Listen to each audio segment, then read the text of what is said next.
Join us for the very first IFL Live at London's Indigo at the O2, Sunday, August the 13th, with me, Kugan Cassius, and some very special guests. Eddie Hearn, Darren Barker, Johnny Fisher and more. Tickets now on sale. So in the words of Eddie Hearn, you get up, you dress up, and you fucking show up. This is Umar for IFL TV. We're at another Joshua fight week. Obviously that means a huge fight week for DAZN, but it nearly all fell apart. Joe, a hectic week for you guys?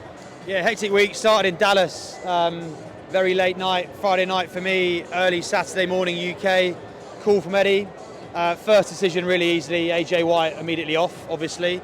And then the conversation pivots into, can we keep the fight on, the show on, and can we replace the main event? And we did that very quickly over a couple of days and obviously announced this Tuesday morning.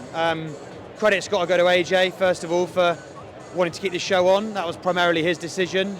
And then obviously the options were presented to us, and we think this is a pretty good result, all things considered. Tickets remain as they were. We've refunded pay-per-views. We've made this a subscription event, which is appropriate for a fight of this size. And we're looking forward to a big Saturday night. Just to let you know, you're creeping quite forward into the camera. If you want to be close to the camera, that's all right. But yeah, so I think a lot of credit, Eddie has given a lot of credit to Frank Smith as well about keeping this going, because they said with other broadcasters they would have kept this pay-per-view, even Joshua Helenius, but you guys have stepped in, paid up the rights fees and kept this thing going, basically, according to Eddie. Yeah, obviously we needed to react to the fact that it's not the same event, and we want to be smart in the way we use pay-per-view. We need to do that with caution, only for the events that justify it. We felt this is better as a subscription fight, so that was part of the consideration for us over those couple of days last weekend. I don't think a particularly hard decision for us. We're very happy with this as a subscription event. The week started with a bit of promotion with Eddie Hearn and Simon Jordan. They've done a fair bit of promotion for this fight week. What have you made of the comments back and forth between Eddie and Simon? You seen much of it on TalkSport? Yeah, it's hard to miss it. Listen, we appreciate the coverage. I don't think it's my battle to fight. I think it's good that you've got healthy, robust debate between the media and promoters. I think they both enjoy it.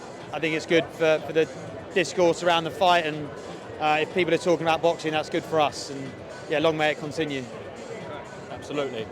In terms of DAZN as a whole, I haven't actually caught up with you about Canelo Alvarez. No secret, a big blow for Matchroom and DAZN, him leaving the platform. What were your initial thoughts when Canelo signed with PBC, Joe? Well, listen, I think first of all, fair play to Canelo. I've always been impressed by how he's not let the business side of boxing get in the way of the fights he wants to take for his own legacy. He clearly felt there were fights with PBC that were better for him, and there are alternatives that we put in front of him. I think the money that he was offered is not something we were willing to match. We've got to make smart business decisions, and in this instance, after a run of probably 10 out of the last 11 Canelo fights, he's gone elsewhere.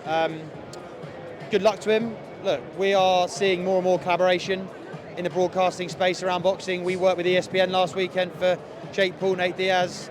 Big success. Great success for both us and them, and we put it across a number of distribution platforms. So, look, let's see what happens. We're going to look to have Canelo Alvarez on our platform any way we can. Clearly that's good for our fans and for our subscribers. Canelo Alvarez is big business, particularly in the US and North America.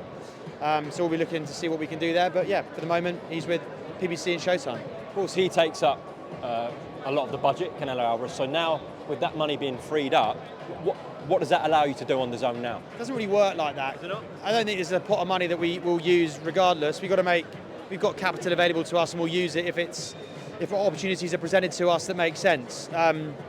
We're working with our promotional partners to get a good slate of fights. I think we'll announce a bunch more tomorrow night in both traditional and crossover boxing. October the 14th with KSI and Tommy Fury, that's a big one for us. Katie Taylor, Wood Warrington, there's a decent slate of fights coming up in the UK on both sides of that coin. So look, we're going to keep working. Canelo Alvarez is a big ticket fighter. We want him on the platform. There's no getting away from that. But the money's got to make sense, and we're not just going to chuck that money after other opportunities that don't make sense. So let's see what we're presented with. And just lastly, you guys work with Golden Boy, of course, Oscar De La Hoya. You guys work with Matchroom, Eddie Hearn. I think you know where I'm going with this. We've seen numerous exchanges online between the two guys. There are fights to be made, for example, like Munguia and Belanga. which would be a huge fight for DAZN, one with Matchroom, one with Golden Boy. When you see the back and forth between two promoters that you work with, what are you thinking at that point? Sometimes it's a bit annoying. If it gets in the way of them collaborating, that's where I have an issue with it. I don't have an issue with it if it's just promoting events and, having a pop at each other. In the rare instances where it actually stops collaboration between our partners happening or causes issues or price inflation or whatever, that's where I have an issue with it, and that's where I'll step in. The nature of the beast is that Eddie's going to have an argument with Simon Jordan. He's going to have the occasional scrap with Oscar De La Hoya. They're not always going to get on. I think it's part of the soap opera and the entertainment of boxing.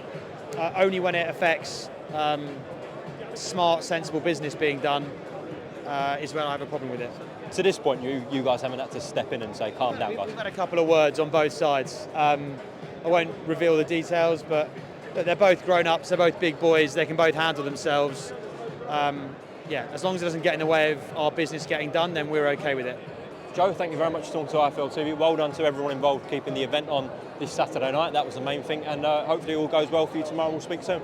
Thanks, mate. See you soon. Join us for the very first IFL Live at London's Indigo at the O2, Sunday, August the 13th, with me, Kugan Cassius, and some very special guests. Eddie Hearn, Darren Barker, Johnny Fisher, and more.